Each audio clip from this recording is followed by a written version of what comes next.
Sejam muito bem-vindos a mais um episódio do podcast IPOD-Doc. Estamos aqui hoje para falar sobre o diabetes azul e não é câncer de próstata. Estamos aqui hoje para falar sobre mês da prevenção do diabetes com minha colega endocrinologista maravilhosa Marise Lima. Muito obrigada por aceitar, estar aqui, aceitar o nosso convite. Se apresente ao nosso público. Eu que agradeço, uma honra estar aqui, participar do seu podcast, que já é um podcast já conhecido, muito reconhecidamente obrigada. Bom, muito informativo e altamente recomendável. Vixe, que coisa maravilhosa! Muito bom muito estar aqui, obrigada. Muito me honrou o seu convite, estou muito feliz de estar aqui, porque a gente vai falar de algo que é o nosso dia a dia.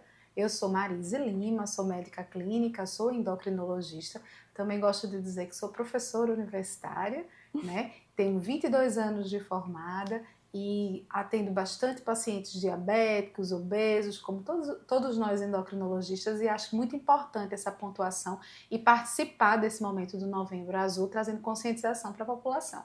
Perfeito, vamos começar.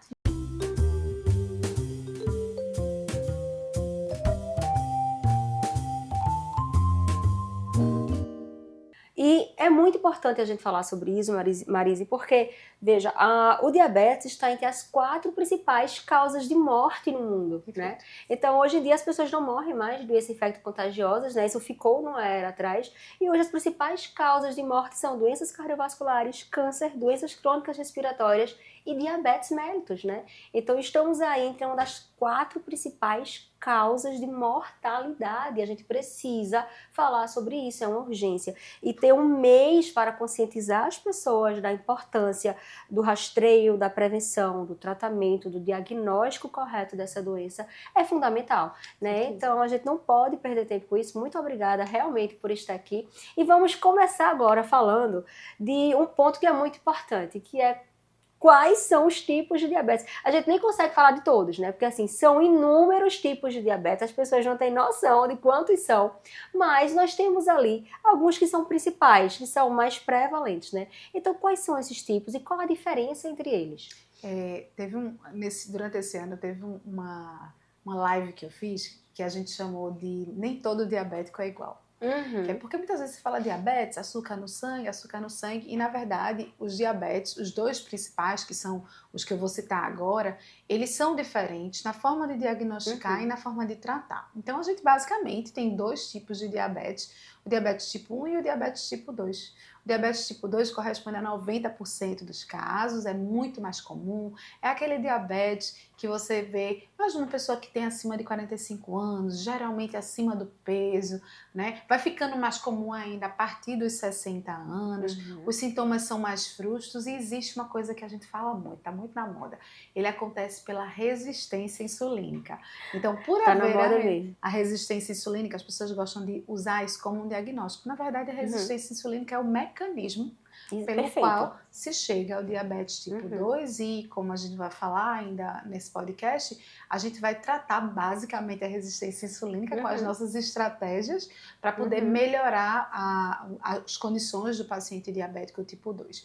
E por conta disso, por ele ser um diabetes que tem como mecanismo de ação resistência insulínica, geralmente não se começa o tratamento com insulina, porque ao contrário, ele tem bastante insulina, a insulina é que não funciona bem. Então, em linhas gerais, o diabetes da pessoa com mais idade, geralmente acima do peso, e o início do tratamento, a maioria das vezes, acontece com medicamentos orais. Diferente do diabetes tipo 1, que acomete 10% das pessoas, então vamos dizer, se tem 10 diabéticos, 1 vai ser tipo 1 e 9 vão ser diabéticos tipo 2. Esse diabetes tipo 1, ele foi chamado muitos anos de diabetes juvenil, porque a faixa etária em que ele é mais diagnosticado são crianças, em torno de 5 anos, começa os primeiros diagnósticos, mas pode vir antes disso, até os 25, com um pico em torno de 18, 19 anos. Então é um diabetes de uma pessoa muito jovem. Diferente do diabetes tipo 2, é um diabetes em que a pessoa tem muitos sintomas, as taxas de glicose, quando se dá o diagnóstico, são muito altas, são níveis de glicose acima de 200, 300, e são pessoas geralmente mais magras, ou que estão emagrecendo. nem sabe por quê, né? Do diabetes tipo 2, perfeito. E lembrar que com a pandemia da obesidade que a gente vive, esse diagnóstico do DM2, que já foi o DM do adulto, né? Antes era diabetes do adulto, está acontecendo até cada vez mais precoce, né? A gente já vê hoje crianças, adolescentes com diabetes tipo 2, que um tempo atrás isso era inacreditável. E hoje, com a piora do estilo de vida que a gente está vivendo, com o aumento da obesidade, do sedentarismo, da alimentação inadequada, está cada vez mais precoce. Então é mais um motivo para a gente falar sobre isso. Porque quanto mais tempo a gente passa com a doença, mais tempo a gente tem para complicar com a doença, né? Então a gente precisa estar ligado aí nessa patologia, porque ela é silenciosa, diabetes tipo 2, como você falou, mas lentamente ela vai ali maltratando, né? E se a gente perde o time de tratamento, quando chega a hora de tratar, infelizmente, já não é só um diabetes, é um diabetes com algumas complicações. Perfeitamente. E o pré-diabetes, né? É só um pré-diabetes, o paciente chega e diz, você tem alguma doença? Não, o teu não. Usa o quê? Glifage. Pra quê? O teu é só um pré-diabetes. O que é esse só pré-diabetes, Marisa? Pois é engraçado que essa pergunta, eu brinco, eu digo que é a pergunta de milhões. Existe pré-diabetes, doutora? Existe pré-diabetes. E por que existe o pré-diabetes? O pré-diabetes seria uma faixa de glicose que se inicia vislumbrando que pode se tornar diabetes tipo 2.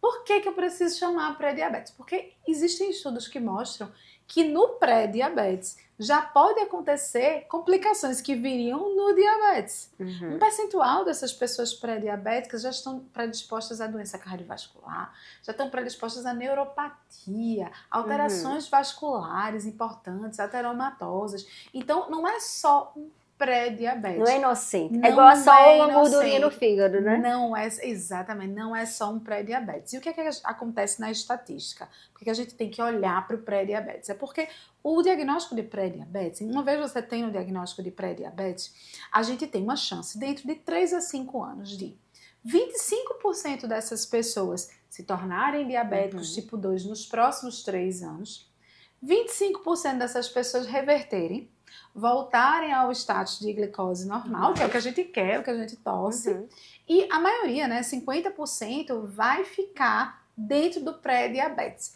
E ali dentro do pré-diabetes, alterações inflamatórias, que é também outro termo da moda, inflamação, mas que já existem e a gente já tem como avaliar isso em estudo científico, que são danosas e que vão progredir para outros caminhos além do fato de apenas se tornar diabetes tipo 2. Então é importante dar esse nome para a gente alertar a população. E de fato existe, né? Existe. Diferente de outros termos. Existe critério para isso. A gente estuda isso.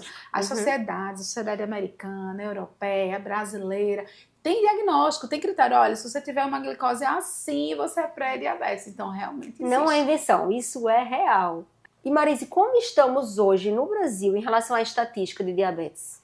Muito preocupante. A gente estima que no Brasil hoje exista entre 16 e 20 milhões de diabéticos, o que representa aproximadamente 10% da população do Brasil. É muita gente. Muita gente. E muito preocupante porque tem aumentado. A gente tem uma sociedade que chama IDF, International Diabetes Federation, que inclusive tem site, é aberto para toda a população. Quem tiver curiosidade vai lá. IDF Diabetes. Aí você vai encontrar que no IDF eles têm atlas, que são as imagens, né, as pesquisas que eles fazem localmente. Então, tem um comitê muito da organizado, IDF, muito organizado. um comitê da IDF no Brasil, na América Latina, na Europa, na Ásia, em todos os lugares. Então, eles têm dados que são muito próximos da realidade. Eles investigam aquela população. Na América Latina, eles veem que os números são gritantes. Chega a aproximadamente 45 milhões de diabéticos na América Latina. Esse número tende a progredir. É super interessante porque no Atlas ele bota assim, a projeção dentro dos próximos 25 anos. E o que é pior, Maíra, vai acontecendo, vai aumentando, vai chegando próximo da previsão e vai se confirmando o que foi dito. Então, de fato, é uma doença comum no nosso país, extremamente comum. Imagina, cada 100 pessoas, 10 têm diabetes. E a gente não está falando de pré-diabetes, que é um diagnóstico também muito prevalente. É diabetes mesmo. É diabetes, já com diagnóstico, já precisando tratar e já preocupando a gente por conta das complicações. Exatamente como você falou. Então é muito preocupante porque a prevalência é alta. E é engraçado que a informação amplia, né? Tanto em disponibilidade para as pessoas, o tratamento também amplia em relação a medicações que a gente tem hoje, e disponibilidade delas mesmo de acesso, mas em paralelo, a informação estar melhor, o número de pessoas com a doença também, né? Então, só saber o que previne não é suficiente para prevenir. Né? A gente precisa ter realmente medidas muito mais eficazes para a gente tentar frear essa pandemia de doença crônica, de doença metabólica que a gente vive atualmente. Perfeitamente. E quais são os fatores de risco? Vamos focar no DM2, né, que é o mais frequente. DM1 é menorzinho, vamos deixar ele aqui. Para o DM2, quais são os principais fatores de risco associados ao aparecimento da doença? Pois é, como eu disse na definição, né, do que é DM2, do que é DM1, e a gente vai falar muito DM2, significa diabetes tipo 2, DM1, diabetes tipo 1, para ficar mais fácil. A gente de casa já, a gente diz assim, familiarizado. Que quando alguém ouvir, a gente não vai entender. DM2, diabetes tipo 2. Então, falando do DM2, então, o DM2 é a doença do envelhecimento. Então, eu não tenho como prevenir que a minha idade vai passar. Essa parte não é prevenível. Mas a gente sabe que o aumento de peso, a presença de obesidade é um super fator de risco para chegar em quase a consequência, né? Pois é, a gente já fica esperando, a gente já olha para um paciente obeso e já fala, você sabe o que pode acontecer?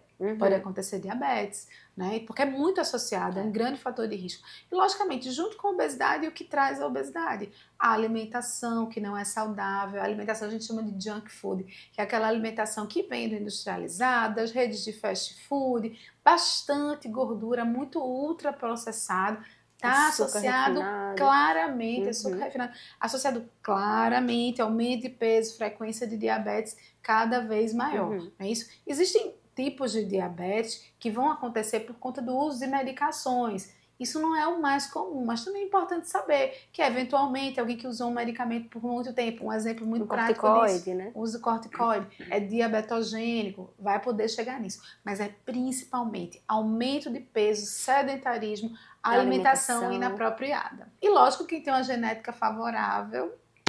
Ter pai ou mãe diabéticos aumenta, se tiver um dos dois, aumenta 3 vezes o risco de ter diabetes tipo 2, né? O tipo 2, por incrível que pareça, tem uma transmissibilidade genética maior do que o tipo 1. Apesar, né, que todo mundo, se for questão de prova, é muito fácil o estudante errar isso. O 1 parece que é mais, mas não, o tipo 2 é mais transmissível. Mas o gene se manifesta quando o meio ambiente permite, né? Então, se a gente tem uma genética favorável, que eu tenho um pai diabético ou mãe diabética, ou os dois, mas eu tenho uma vida saudável, eu faço atividade física, eu tenho uma alimentação, né, balanceada, não é não comer nada de errado, mas a minha rotina, o meu dia a dia, a minha feira da casa, tá dentro de um padrão saudável, de frutas, legumes. Se eu tenho um sono mais ou menos normal, hoje ainda tá tão difícil de dormir. Menos ruim, 6 horas e meia, 7 horas pelo menos de sono por noite, se eu tenho um mínimo de controle de estresse, né? Se eu diminuo o meu tempo sedentário, que nem só fazer atividade física, né? É diminuir tempo sedentário, a gente passar menos tempo sentado, se levantar mais, se alongar mais, andar um pouco mais. Tudo diz isso. Que, só te interrompendo, você falou uma coisa que eu acho muito interessante, porque hoje você diz que o novo cigarro é a cadeira. Ou seja, existem estudos que mostram que a frequência de doença cardiovascular ela vem se aproximando nos 2 fatores de risco, ou seja, fumar seria equivalente a ficar horas sentado. Então veja como a inatividade ela é um fator de risco importante. E são coisas diferentes. Uma coisa é você ser sedentário, de não fazer atividade física. Perfeito. O que é exercício físico? É você ter um momento programado de colocar um tênis, vestir uma roupa e fazer uma atividade voltada para um fim. Né? Então eu quero aumentar a massa muscular, eu vou lá fazer meus 45 minutos de minha academia, do meu crossfit, seja lá o que for, da minha corrida. Beleza, isso é exercício físico. Né? Quando a gente fala de reduzir tempo sedentário, é daquele período que você não está fazendo atividade física, que você está na sua rotina, você passar menos tempo sem se movimentar. Então hoje que nossos trabalhos, né, são muito de estar em cadeira, estar em escritório, estar em consultório, estar sentado. Na frente do computador. Na frente do computador ali horas, assim, né, que nem pisca. A gente precisa ter momentos, se a cada 30 minutos, 60 minutos sentada, a gente se levanta e faz 2, 3 minutos de um alongamento, de uma caminhada. Estratégias para isso, não deixa o copo do lado, deixa na copinha, se levanta, vai buscar, volta, vai conversar com o vizinho na mesa do lado. Isso, a gente dizia antigamente. Né? Socialização. Tenha sempre uma garrafinha do seu lado. Hoje não mais, não tem a garrafinha. Porque você tem que levantar, encher o copo. Exato. E voltar. O copo escrito no copo, assim, tome água, para não esquecer. O Apple Watch, programa no teu Apple Watch, lembrar, né? Ele lembra, ele bota a hora de se levantar, exatamente. Ele aparece. E obedece o relógio, ao menos nisso. Então, se levante, se alongue, reduzir esse tempo sedentário, reduz mortalidade cardiovascular e previne doenças. Perfeitamente. Né? Então, faz parte também desse tratamento. Perfeito. E quais são os sintomas que esse paciente... Veja, se você apresenta sintoma de diabetes tipo 2, você já perdeu muito tempo, né? Tipo 1 não, porque tipo 1, como você falou, isso. Tipo 1 é rápido, né? O paciente irá insulinopênico, ele vai ter sintoma muito agudo. Mas o diabetes tipo 2, quando vem a ter sintoma, ele já está aí há alguns anos aí tendo lesão desse diabetes sem nem sonhar, né? Mas quando vem sintoma, o que é que aparece? Olha só, isso que você falou é mas tão importante que hoje a gente trabalha com rastreio. Ou seja, não fique esperando aparecer o sintoma para você procurar saber se você é diabético. Fazer xixi no vaso e ver se vai formiga. Tu já ouviu? Já. Não, tem pior. Tem que bota um pouquinho da urina no dedo e vá provar para ver se é doce. Oh, minha gente. Não é tão mais fácil o exame. Passar por isso. Por favor. É muito mais fácil. Então, o que acontece? A gente hoje realmente deve ir atrás porque os sintomas, eles estão ausentes em 80% das pessoas diabéticas. Então, imagina, ou seja, você não está sentindo nada, você está lá na sua vida pleno, fazendo tudo que você tem que fazer, né? Não está sentindo nada na visão, as pessoas esperam dor nos rins. Nada, você não vai sentir nada. Não vai ficar urinando demais. Muitos esperam que a cicatrização... Essa é clássica minha também. Ferida não cicatriza. Não, é rápido, não tenho diabetes não. Não espere por isso. Por quê? Porque 80% dos casos são assintomáticos. Aí vai ter um percentual que vai ter sintomas inespecíficos, que tipo, minha visão deu uma piorada.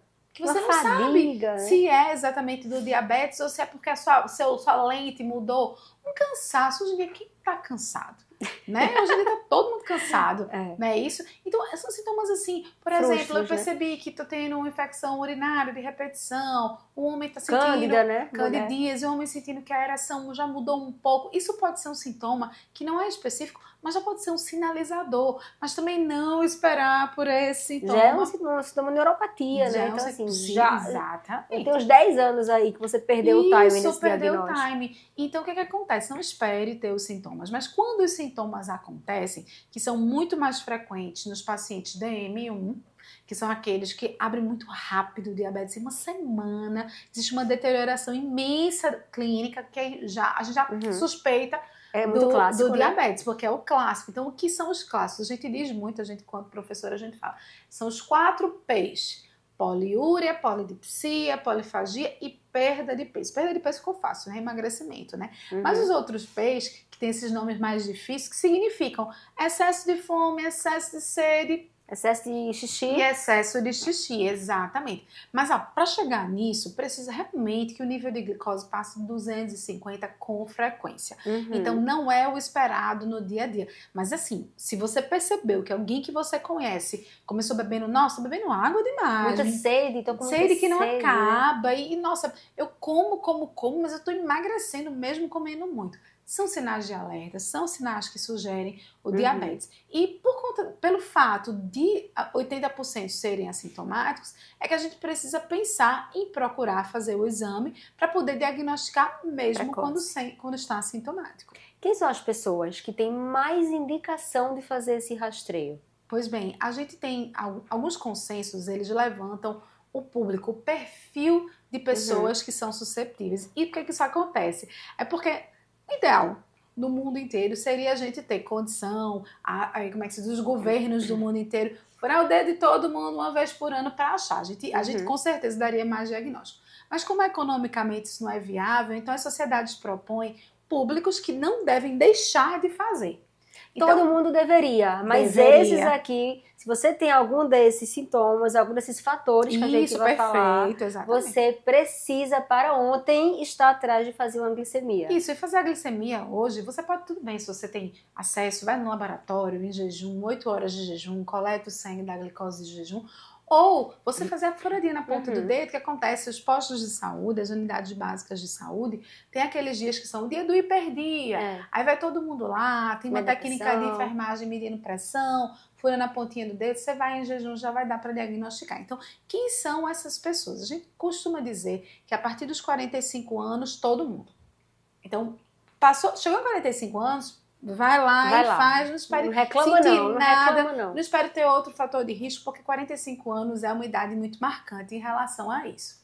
Agora, não tenho 45 anos, doutora Maíra, o que é que eu vou fazer? Bem, você tem menos de 45 anos, está acima do peso? 60% dos brasileiros estão acima do peso. Então, né? Veja bem. Então, 60% das pessoas abaixo de 45 anos já estão sob risco. Exato. E nessas pessoas vai chamar a atenção aquelas que têm, por exemplo, uma história de ter tido diabetes gestacional. Ah, doutora, quando eu engravidei eu já tive diabetes gestacional. Procure saber. Aquela pessoa que tem uma história familiar importante, não é isso? Uma pessoa que tem um diagnóstico de colesterol elevado, não é isso? SOP, ovário policístico. Que tem ovário policístico, que tem esteatose hepática, que é gordura no fígado. Tudo isso já tem a cantose, aquelas manchinhas escuras, né, no pescoço, na axila, nas dobras. Que são, exatamente, é como se fosse uma ranhura, parece um arranhão no caminho, uma quebra, em um lugar mais escurecido, que é exatamente como a doutora Maíra falou, nas dobrinhas, no pescoço, nas axilas, embaixo da mama. Também sugere que a pessoa tenha resistência insulínica, que é um fator de risco para diabetes. Então, se você está dentro desse perfil, dentro desse espectro de pessoas com essas questões associadas, então, realmente, você deve procurar saber. Não perca tempo, não deixe para amanhã. Um rastreio que você pode fazer hoje. E se você é sintomático, demorou. Paciência, né? Já vai procurar saber. Exatamente. Ah, posso fazer aquele furadinho do dedo? Como eu acabei de falar, vá no posto de saúde. Então, meu avô, ele tem um aparelho em casa, vai lá, vai em Até jejum. as próprias farmácias geralmente tem, cobram alguma coisa que é baratinha. Muito pouco. Né? Exatamente. E elas mesmo já avaliam, já medem, já lhe dão uma orientação se precisa ir para o médico, se precisa ir para um posto de saúde, para algum serviço, e você já ganha tempo, já agiliza. Isso, exatamente. Esse rastreio. A gente precisa dizer também, acho que isso é muito marcante, toda vez que a gente fala número, né, a pessoa para e anota. Então, anota aí. Se você faz uma medida de glicose e a sua glicose ela deu até 99, em tese você não é diabético nem pré-diabético.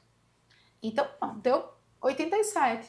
Ok. Pode ter sido, doutora, que deu bom naquele dia, mas no outro dia deu ruim? Pode, mas para fazer um rastreio, de uma forma geral, não tem sintoma nenhum, deu menos do que 99, você não tem, a princípio, diagnóstico de diabetes. Deu entre 100 e 125, levanta o radar. Pré-diabetes. Ah, mas é bom repetir. Repita! Vai ter até outras formas de você confirmar. Tem gente que já fez aquele teste, famoso teste da garapa, né? Tem pessoas que vão fazer o exame da hemoglobina glicada. Que é excelente, né? Ajuda imensamente. Mas como nem todo mundo vai ter acesso a isso, então a glicemia de jejum ela é um exame excelente de rastreio. Por Exato. isso. Então, deu 112. Tá entre 100 e 125. Pré-diabetes. Opa, corra atrás, já vamos marcar uma consulta com um clínico mesmo, vamos investigar se isso é pré-diabetes e como eu devo fazer para melhorar essa situação. Deu acima de 126, quer dizer, de 126 para frente, você já levanta a tese de que aquela pessoa é diabética. Mas a gente costuma dizer que para um diagnóstico tão sério como esse, é interessante repetir essa dosagem. Então, por exemplo, eita, hoje deu 135, doutora Marise. Faz o seguinte, volte amanhã, vem em jejum novamente, eu dou um intervalo de uma semana para tirar alguns fatores, o meu estresse, uma alimentação. Daqui a uma semana eu volto, furo o dedo de novo. Deu novamente acima de 126, você já tem 2 critérios, que seria o que a gente precisa para dizer, formalmente você é diabético. Só que, lógico, eu estou falando disso de uma forma muito prática e de uma forma em que qualquer pessoa da população, pobre ou rico, vai ter acesso a essa furadinha e é mais fácil para levantar. Mas, por exemplo, uma pessoa que chega muito sintomática. Então, o teu vizinho, nossa, estou bebendo água demais, estou fazendo muito xixi. Fura o dedo aqui, nem precisa estar em jejum.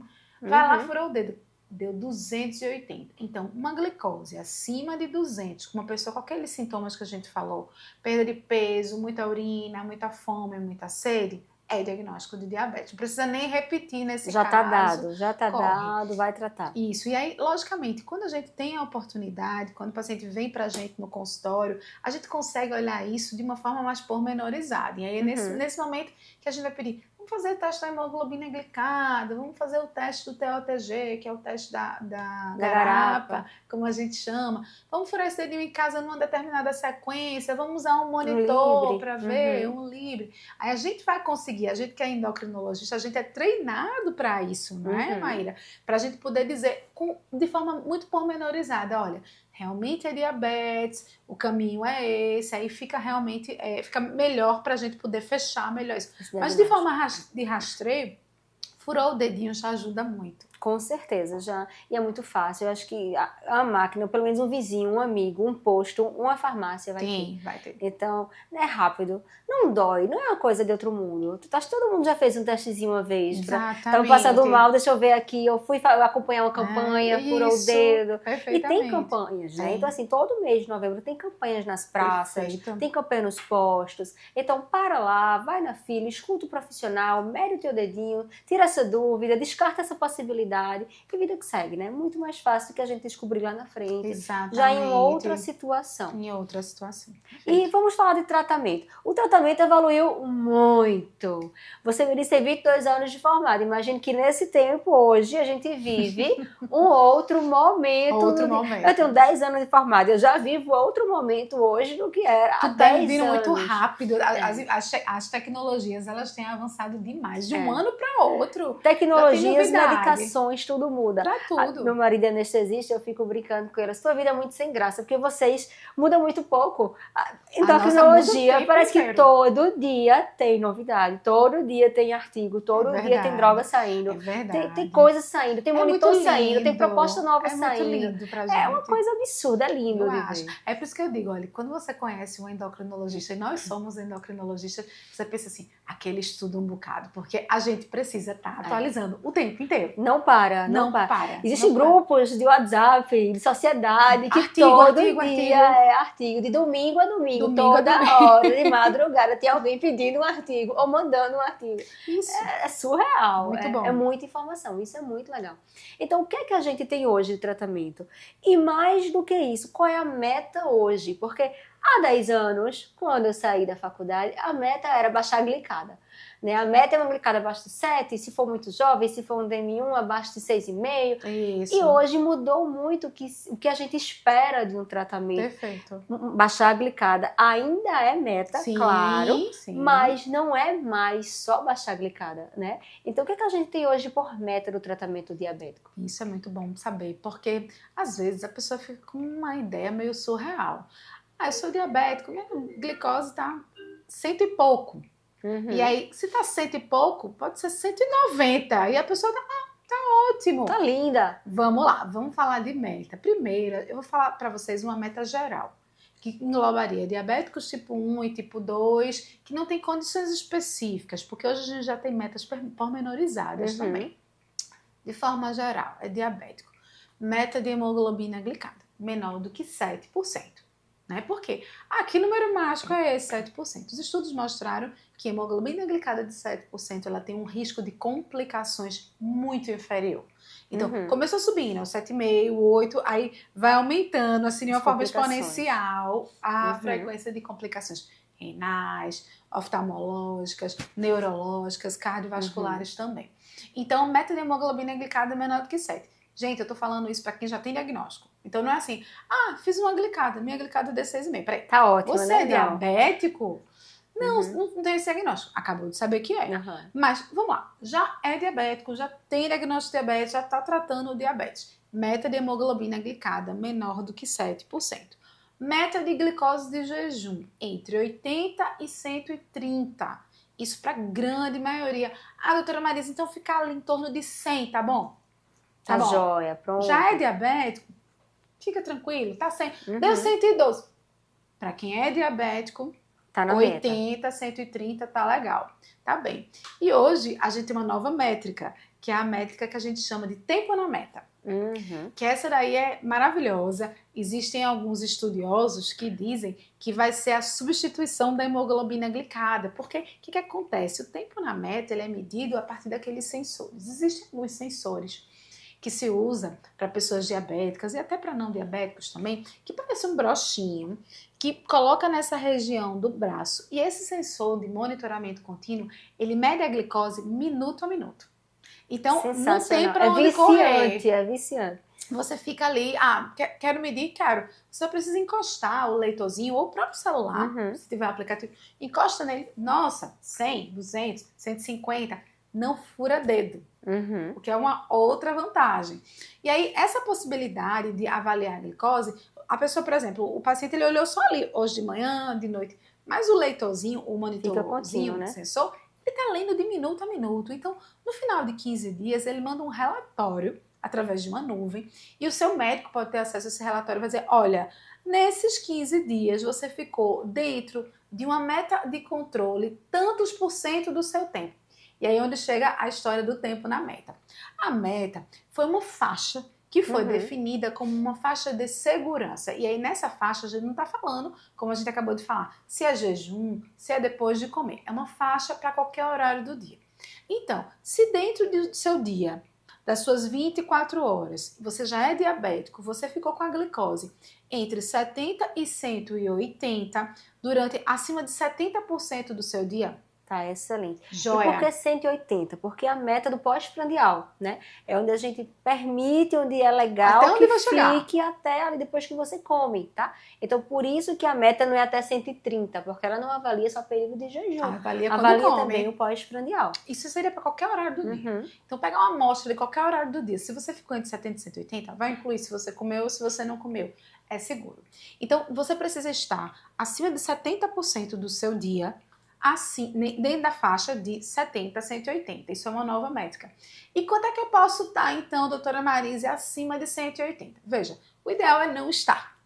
Quanto menos, melhor. Quanto menos, melhor. Mas vamos dizer que pela segurança e pela redução do risco para complicações, se você ficou menos de 25% do seu dia acima de 180, ok. Ok, não quer dizer que é o ideal. Fiquei 24% do seu dia. Tá, tu ainda estás dentro da faixa. Mas vamos tentar reduzir? Vamos tentar deixar o seu tempo na meta máximo do seu dia, você ficar 90%, 100% do seu dia dentro de 70%, 180%. Desde que não seja causando hipoglicemias, né? Exatamente. Que são mais maléficas. Vem aí, pô. Quanto é que é o tempo, então, máximo para dizer que é seguro para mim, para uma pessoa que já é diabética, ficar com a glicose baixa? Idealmente 0. A gente não quer hipoglicemia. Hipoglicemia é uma situação de risco. Exato. Então, a gente quer que a hipoglicemia, se acontecer, não passe 5% do seu dia em hipoglicemia, certo? Então, essa métrica nova que é usada através dos sensores, ela tem sido revolucionária. Maravilhoso. Porque dá diz pra gente em relação à complicação, mas também norteia a gente para tratar. É. Porque o exame, a glicemia de jejum é muito pontual. Então, assim, o paciente tá todo bagunçado, mas ele sabe que amanhã ele vai coletar um exame. Então, ontem, o dia foi lindo. Só sopa. Né? Foi só sopa e água e chá. A glicemia de jejum vai estar normal. Aparentemente boa. Aparentemente linda. A glicada, ela é mais estável porque ela é uma média de 3 meses. Mas se eu tenho o meu tempo no alvo, né, que é o negócio ali que tá vendo dia a dia, é até melhor, porque eu tiro aqueles fatores que falseiam a hemoglobina glicada. Isso. Então, por isso que o Libre, que ainda é muito restrito o uso pelo valor, pelo infelizmente, né? O Libre eu estou utilizando marca, porque é o que tem no Brasil, mas são os sensores de medida contínua de glicose, na verdade. Isso, o nome genérico da classe do dispositivo. É por isso que eles são muito melhores de avaliação, né? Infelizmente, não tem pelo SUS e o preço ainda é R$350, dura 15 dias, então, de fato, limita muito o público que, infelizmente, consegue utilizar. Exato. Mas é sensacional. Sensacional. E como ele dá para o médico a avaliação de 24 horas, então ele vai dizer, quanto foi que minha glicose estava às 5 da tarde, 6 da manhã, 7 da noite, meia-noite? E é muito educativo, né, Marise? Porque ele começa, ele come, aí ele mede. Que é pedagógico. É pedagógico, mas é mesmo. Eu como aqui minha tapioca, eu meço e subiu. Vixe Maria, como sobe muito. Parece que isso aqui não se dá bem comigo, não. Eu vou ver outro alimento. E ele começa a testar por ele mesmo, junto com o nutricionista. Testou, se eu me estressei. Eita, olha, na hora que eu recebi uma notícia ruim, eu fui no Libre, dei um pico. Olha só. Prejuízo. Não posso mais me estressar. O marido que lute agora. Pra eu viver calma. Zen. E outra grande meta hoje do tratamento diabético é reduzir risco cardiovascular. Eu acho que isso também é revolucionário, porque surgiu quando as drogas mudaram, né? Antigamente a gente tinha metformina, A glibeclamida, insulina de pH irregular. Perfeito. Não tinha nenhuma evidência de redução de risco cardiovascular. Então, nossa meta era reduzir glicada, porque a gente sabia que já tinha estudos muito mais antigos, mostrando que a elevação de glicada aumenta risco cardiovascular e risco microvascular. E agora a gente tem drogas que revolucionaram também o tratamento, que a gente tem estudo mostrando que reduz risco cardiovascular. E por que isso é importante, minha gente? Que o paciente diabético não morre porque faz um pico de diabetes de 300 e peibum, cai duro, não. Né? O paciente morre porque 80% tem complicação cardiovascular. O diabetes é um fator de risco cardiovascular, de infarto, de AVC, de cardiopatia diabética. Então, vem daí a principal causa de mortalidade, doenças renais também. E hoje nós temos medicações que revolucionaram esse risco cardiovascular, que são capazes de reduzir o risco. E deu um boom no tratamento do paciente diabético. Isso. Né? Inclusive hoje, muita gente não sabe disso, mas eu sempre gosto de falar que para que uma medicação ela seja hoje aprovada pelo principal órgão regulador americano, que chama FDA, ela precisa primeiro provar que ela é segura do ponto de vista cardiovascular. E como eles têm se esmerado nessas tecnologias, eles têm mostrado não só segurança, mas proteção cardiovascular.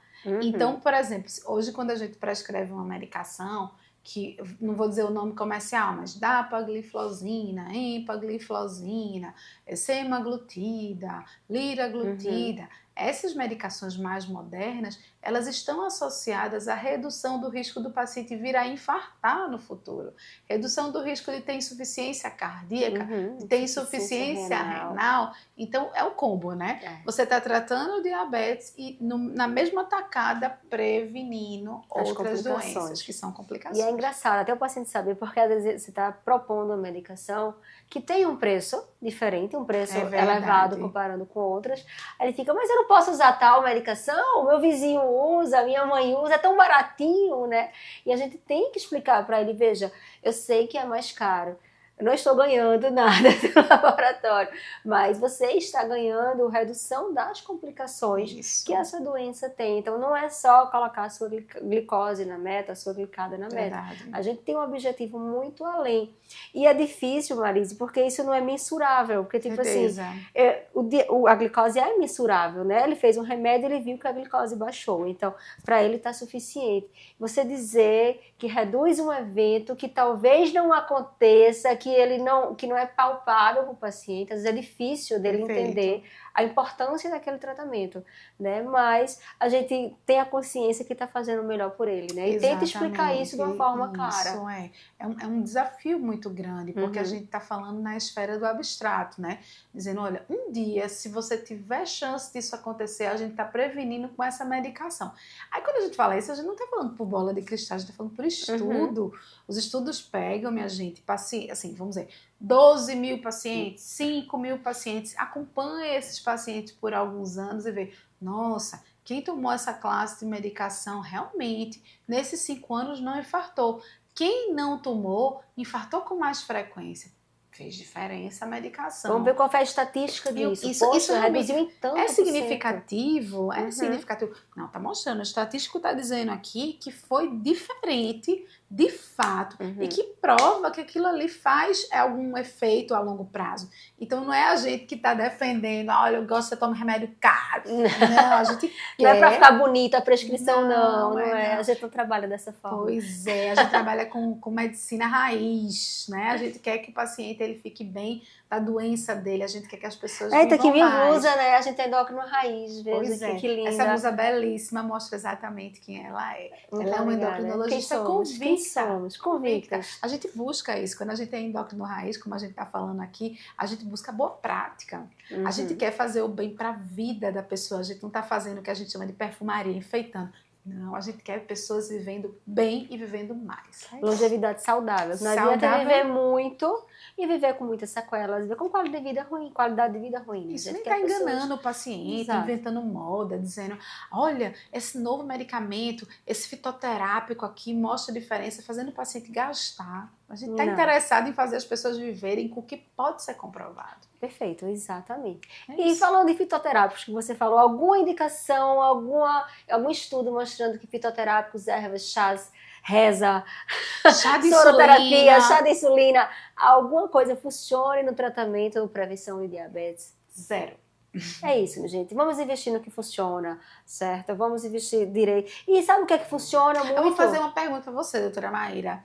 Vai chegar o paciente para a doutora Maíra e vai dizer: doutora Maíra, depois que eu comecei a tomar o chá de insulina, eu melhorei muito. O que é que pode ter acontecido? Ele pode ter substituído esse chá de insulina por alguma outra coisa que subia a glicose. Isso aí é muito frequente acontecer, inclusive com quem faz as suas dietas sem glúten, sem lactose. Eu emagreci. Aí a paciente tirou o pão e colocou o pão por uma fruta, uma coisa menos calórica. Não foi o glúten, foi a sua troca de quantidade de caloria de uma alimentação por outra. Genial. Então, geralmente é isso que acontece. Você colocou o chá de insulina no lugar de alguma outra coisa que certamente subia mais a sua glicose. E às vezes até entra no espírito, eu chamo de atmosfera fitness. Você entra na atmosfera fitness, tipo, eu tô tomando chá de insulina. Mas comecei a me exercitar. Tô evitando aquele pãozinho, aquele leite condensado. Ou seja, não foi o chá de insulina. Mudou tudo ao entorno. Foi a mudança. E o chá de insulina ganhou a fama, né? Ganhou a fama. Exato. E como prevenir? O melhor tratamento, minha gente, é prevenção, né? Certeza. Então, como prevenir o aparecimento de diabetes? É isso, trabalhar naqueles fatores de risco que a gente falou bem no comecinho. Evite ter o peso aumentado. Tá percebendo que tá ganhando peso? Procure ajuda médica, nutricional, para controlar esse peso. Não precisa que você seja magro, não, minha gente, mas pelo menos que o peso esteja próximo de um nível de segurança. Nossa, eu tô obesa, doutora, eu tenho que ficar com o peso do meu IMC. Não, perca percentualmente. Você perdeu 10%. 15%, meu Deus, reverte, né? Mudança total. Então, cuidar disso e pensando nisso, melhorar a alimentação. A gente bate muito nessa tecla, parece que a gente tem alguma coisa contra as indústrias alimentícias, não é, mas é porque os estudos mostram que todos aqueles componentes que vêm nos alimentos industrializados são potencialmente danosos. Então, um dia eu vou comer um sucrilho. Não deixa que seja todo dia, não deixa que você esteja dependendo de comida industrializada o tempo inteiro. O que faz a diferença é a rotina, não é a exceção. Total, olha, muita gente fala assim, eu tô tomando suco, aí você vai ver o suco. É suco de caixinha, minha gente. Que é totalmente adocicado. Tande de saquinho. Gente, isso é tudo menos suco. Então vamos no natural, vamos na fruta, né? Isso, conversa com um profissional, tá em dúvida? Procura um endócrino, né? Conversa com o endócrino. Na equipe do endocrinologista, a gente acrescenta com frequência a nutricionista ou nutricionista. Coloca o educador físico, você vai se sentir muito mais bem acompanhado e mais seguro. Com certeza, muito mais seguro. E você vai ganhar não só a prevenção de diabetes, vai ganhar a prevenção de hipertensão, prevenção de obesidade, prevenção de doenças, de osteoporose, que a atividade física também ajuda, de apneia, de esteatose, de cânceres, né? Saúde mental. Saúde mental, né? Meu Deus do céu. Então, investir em hábitos saudáveis, acho que é a melhor ferramenta que a gente tem hoje. Eu vi uma frase muito interessante essa semana, a genética coloca a bala, mas os hábitos puxam um gatilho. Puxam um gatilho, né? muito bom. Então, muito essa bom. frase é sensacional, porque tem um fundo genético, acho que em todas as doenças crônicas, né? Existe um risco de transmissibilidade, mas o nosso ambiente é que modula o aparecimento da doença. Perfeito. Então, vamos trabalhar na prevenção para que a gente não venha depois ter que se desgastar mais, fazendo a mesma mudança que faríamos para prevenir, porque faz parte do tratamento. Só que, além disso, ainda tem que tratar as complicações, tratar com medicação a doença, e para mais especialistas, que vai entrar um oftalmologista, vai entrar não sei o quê, vai entrar neurologista, vai entrar mais remédio. Dá tão mais trabalho a gente tratar a doença do que a gente prevenir o aparecimento dela. Certeza. Né? Então, vamos olhar mais para o nosso hábito de vida que tem nos adoecido. Certeza. E quais são suas considerações finais? A gente já fez uma prevenção, consideração final, juntou tudo, né? Maravilhoso. Mas quais são suas considerações finais? Nos fala. Olha, como a gente hoje veio falar sobre Novembro Azul, que muita gente fala, Novembro Azul é o Novembro Azul da próstata, né? Do homem, da saúde do homem. Também, com certeza.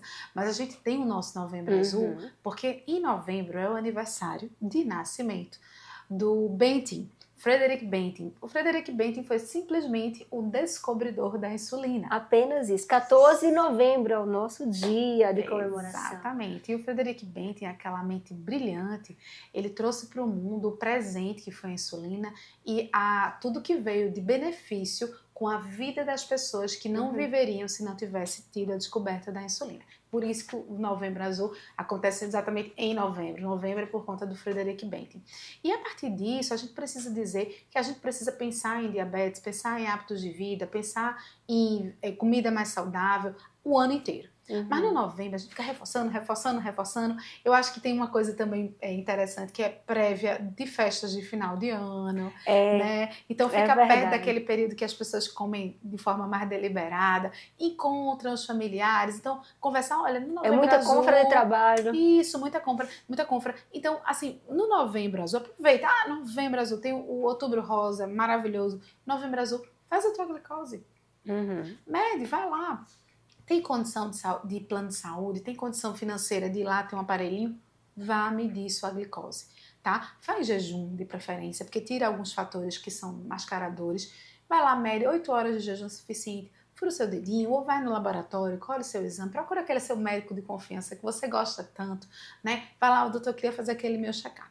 Procure saber. E se você já é diabético, pense sobre o seu controle. Isso a Maíra fez uma fala perfeita quando ela fala que prevenção é muito, muito importante e é muito mais fácil. Mas, ok, eu não consegui prevenir, me tornei diabética, então previna complicações do diabetes. Mas eu já sou diabético, já tive uma complicação do diabetes. Previna a morte. A gente sempre está no tempo de alguma prevenção. E a prevenção passa por cuidar. Cuidem-se, procurem saber, façam os exames, estabeleçam sempre com vocês uma rotina de reavaliação. Eu falo muito sobre isso em consultório. Então, fez o que tinha que fazer, reavalie se está fazendo, está funcionando. Não está funcionando nada. Vamos mudar de estratégia? Vamos mudar de estratégia. Mas se permita pelo menos perguntar, estou fazendo certo mesmo?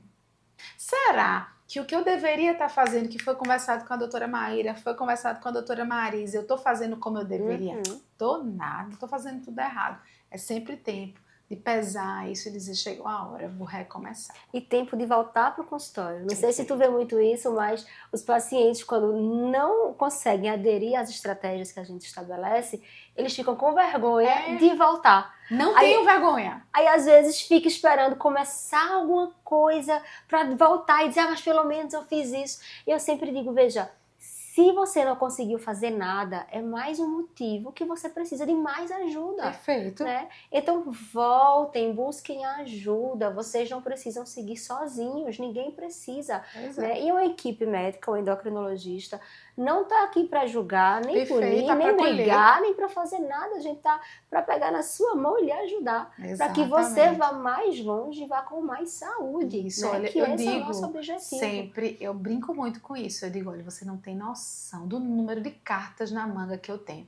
Eu sou muito criativa. Então, se por acaso você não está conseguindo fazer a dieta, tomar um remédio, fazer o exercício, venha conversar comigo. Vai ter 45 outras estratégias para você. E até para sugerir como é que eu posso fazer, porque muitas vezes, Maíra, acontece o paciente achar que só vai ser parabenizado se estiver fazendo musculação 5 vezes por semana. Venha, não, né? A gente muda essa programação, a gente pensa numa estratégia que seja fácil de você seguir. Tem que ser factível, né? Tem que ser factível.